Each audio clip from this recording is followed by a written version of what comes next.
The other day, a man looked me in the face and said, Aubrey, why are there so many single women like you in their 30s who complain about how awful it is to date, how bad the modern day dating pool is? Because I'm a man, I'm single in my 30s, I have no kids, and I have so many options out here. You guys just have to, pick better men. And then he said something along the lines of relationships being a walk in the park or something like that. And I'm over here like, what park are you walking through? Because I'm trekking through Jurassic Park with a machete. I'm glad that you're strolling through Central Park enjoying the scenery, but women are out here fighting for our lives. Hey, in theory, I agree with you. Women should pick better men. But you want to know what that would require? That would require men to, be better. But I'm so glad that you're having a great time dating. I fear it's because you are in fact delusional, but hey, go off, King. I mean, how is he delusional? Can y'all let me know? Can y'all tell me how he's delusional? Because he said he's in his 30s, single, no children, makes money, right? His options are wide open. Okay? These women, and he's probably just waiting. I mean, he probably just having fun, you know what I mean? Probably still building, still working on himself, working for money and everything, so he can't take care of a family, And our biological clock doesn't stop as soon as women stop, you know what I mean? So you're in your 30s, so your time is ticking. If you want to have family and if you want to have kids and all that good stuff, it's ticking. And what it is that you were in your 20s, playing around, dating multiple men, not taking the guy that you should have been married to by now. You didn't take him serious. Now you're older, you have all these checklists, you think you got this career and you think you're still a baddie, these guys are not meeting all your checklists. You hear what she said at the end. You know what that will take? Better men. Come on, there's no good men out here. Like, stop it. Like, these women, she probably wants an athlete or a baseball player or a football player or a basketball player, and she thinks she deserves that. But she's not going to get that because she doesn't deserve that. And that's what's going to happen. Getting with one of them guys is almost like winning the lottery, to be honest with you. But let's go ahead and get into the next video. It's offensive, dating apps in your 30s. Do you know what's more offensive? When the people in your life who are in relationships or married or dating look at you with pity and they say, just keep trying, your time's coming, it'll happen when you least expect it, just get out there and meet people. No.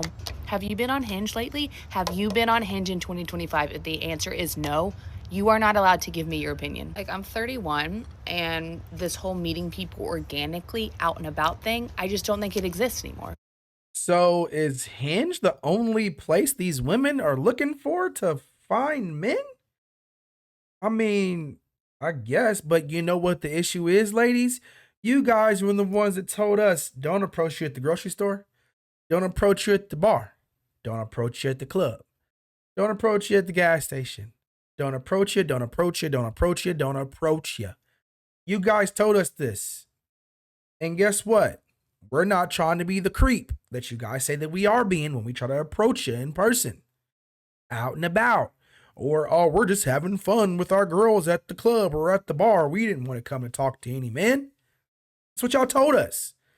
Now you guys are talking about you can't meet men organically because guess what? Men are like, man, she looks good, but I'm not finna say nothing to her and have her act all super weird when I say hi to her at the grocery store or how you doing? Can I introduce myself? I just want to see if you have a boyfriend or a husband. And if you do, I'm sorry, but I just think you're very attractive. You can't even do that anymore. It used to be the easiest thing to do. But women came on here on this good old app that you're using and other apps on the internet and told us men do not approach them. We're creeps.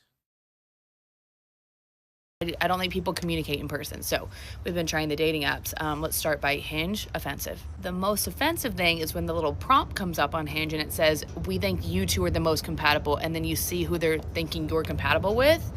I'm like, that's what I'm bringing in.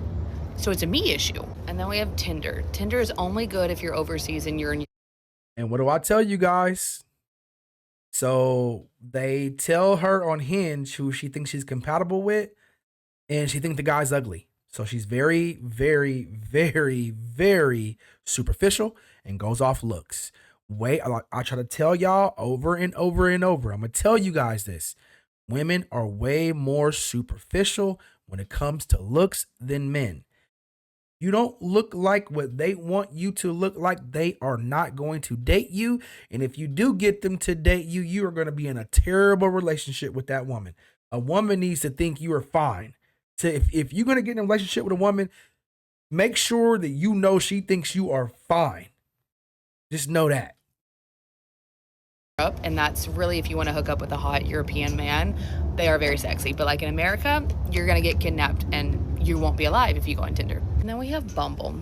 Bumble's a lot of work. I don't like to do all the work. I feel like I have to do so much work in my real life as a girl. No, I don't want to message you. I'm sorry. And last but not least, we have this magical app called Raya, which is like very exclusive. All the people not on Raya, they want to be on Raya. Let me tell you, no, you don't. You don't want to be on Raya. They're matching you with people in Dubai, people in freaking Australia, people in Europe. No one where you live. And then if you do come across someone where you actually live and you do match with them, no one speaks. No one speaks. And if you do match with someone and you message them and they respond, or vice versa, you're never gonna meet up. Raya is not for that. Raya is to see what famous person you come across, see if you can match with them. Maybe you'll hook up with them and have a good story, and that's that. And welcome to dating in 2025. So if you're not on a dating app, congratulations. Life is great. And I'm sorry, but I know what her problem is. And it's the same old problem that these women keep having. Like if you look at it, these women aren't ugly women, right? But they don't think the man that they should have is approaching them or asking them on dates. I can assure you there's several men trying to date them, right? We're not stupid. We're men. When men see women who are attractive, we're going to try to strike something up, even though when they tell us not to, right? If a guy's seen her out and tried to approach her, if she does not think that he looks good enough or has enough money, she is not going to deal with it. And then she knows all about these dating apps, so she must have been on these dating apps hooking up.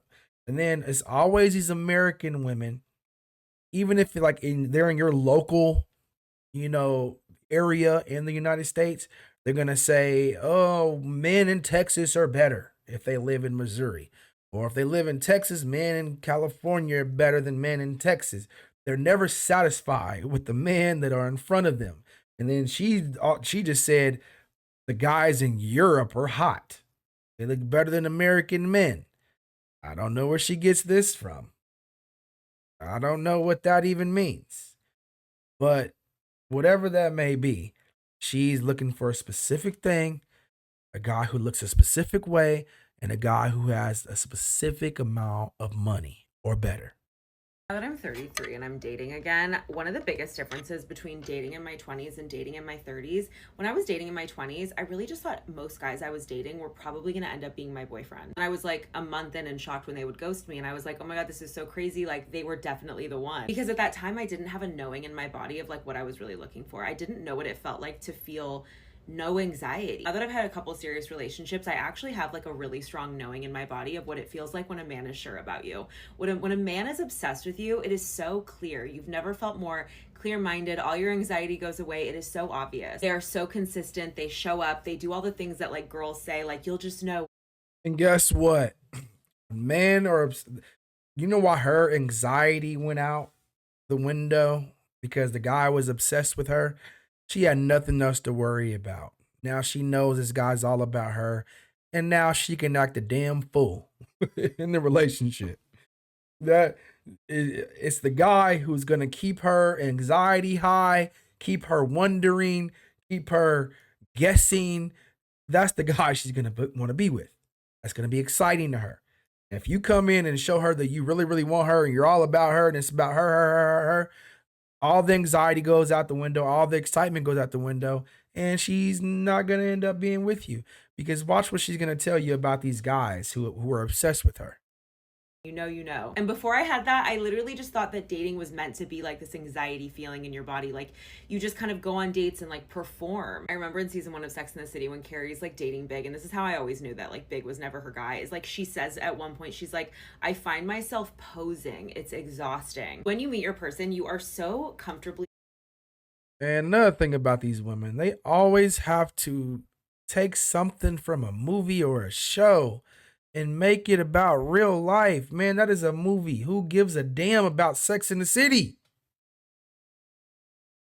Casually yourself. I remember like not wearing makeup really early on into my last relationship, and I was like, wow, I just know that this guy is like so into me that that's not even a worry for me. There always can be guys in between if you're just dating and you're like looking to entertain someone or have fun or a little attention. Like, I don't know, I don't really think there's anything wrong with that. But once you know what it feels like to have a man so sure about you, you can never go back. There is no going back. If a man is obsessed with you, I'm sorry, that is the base level. For my next relationship, they have to be obsessed with me. That's like the beginning stages, and then we go from there. And I'm going to tell you like this. Those relationships never last. The relationship where the man is obsessed with the woman, they don't last. And that is what it is. Because she basically just told you that, right? So she's had relationships, she said, a couple of them, where the men were obsessed with her. She had no worries, no anxiety. Why aren't you still with them? Ma'am, please tell us who ended the relationship. I bet it was her. You know what I mean? Like, they just talk and they don't think we pay attention to what they say. We hear you, lady. We heard everything you just said. You had men who were obsessed with you. They were all about you. You weren't wearing makeup in the beginning of the stages of the relationship. And you knew he was all about you and all obsessed with you. Why aren't you married to him? What happened? Oh, you broke up with him, didn't you? Because he wasn't your type. He didn't have you. He didn't make you have anxiety. He didn't make your mind wonder. That's the issue there. And this is about my next relationship. Oh yeah, he has to be obsessed with me. But good luck. You're in your 30s now, and us men in our 30s, we're not going to be obsessed with no woman. If we're in our 30s, hey man, you got to show us, because otherwise we're going to be okay. We're on to the next. Because I'm sorry, as we get older, men in our 30s and up, we have more options because we're in our careers. We know how to deal with women. We know how to talk to women. We know how to be the man and the leader. In our 20s, we weren't even really worrying about doing that. We were just dating to have fun and not even knowing where we're gonna be yet in life, and we didn't not knowing anything really. Even if we're in school or in a job, we just kind of going by the fly of our pants. You know what I mean? But when we get 30 and above, that's when we start really knowing who we are, getting in our career and really becoming men. You know what I mean? So it's a lot easier for us to find women 30 and above. So, but a woman who's 30 and above, it's not as easy to find men when you're in your 20s. Just how it works. And no man is going to be obsessed with you. And if he's going to be obsessed with you, I guarantee you she does not want to be with him. These women they just talk and don't think we hear the words that are coming out of their mouth. But with that being said, man, thank you for tuning in to the video. Please subscribe to the channel if you like the content. Hit the like button for me for the algorithm. Comment. Let me know what you think about what these ladies are talking about. Also, if you do hit the subscribe button, hit the notification bell so you know when I'm dropping a video so you don't miss out. And with that being said, I'm out.